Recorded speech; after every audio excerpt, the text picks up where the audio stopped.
What about the Claypool and Smith-Schuster? Those seem to be mismatches just because of their size, their strength. I mean, they were, for lack of a better term, they were posting up some of the guys that were defending him, and the Browns really don't appear to have an answer for that at this point.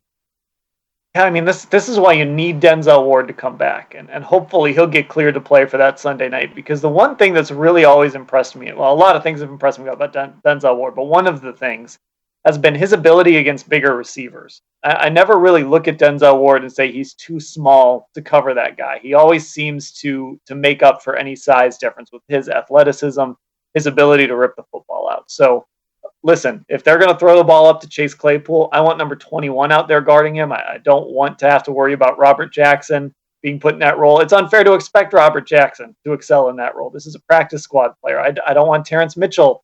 I want him to be the number 2 guy. I want him to have to worry about somebody else. I want Denzel Ward out there covering Chase Claypool most of the time, maybe doing a little bit against Juju. But I think Denzel Ward, just that domino effect, can make everybody better. Any idea when in the week we'll find out if, in fact, Ward can play or how much time he may have to prep?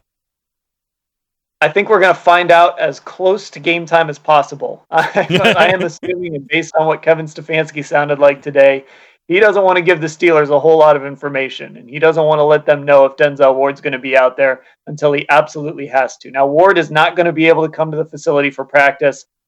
This is actually kind of where the COVID protocols help a little bit, because even though he can't be on the field practicing, the Browns are doing everything virtually outside of practice. So Denzel can still pull up the Zoom calls from home. He can still participate in the game planning. He can still be a part of the day-to-day meetings. So in one way, that's kind of how this season has been good, in that it's offered this virtual experience for these guys. So even a guy like Bill Callahan, who's not going to be able to be on the field for practice, he's still going to be able to be in meetings and run meetings. So for Denzel Ward, at the very least, he's not going to be able to get out there and practice, but at least he's going to be able to be a part of the game planning, be a part of learning the game plan, and at least installing it mentally before he has to get out on the field and play.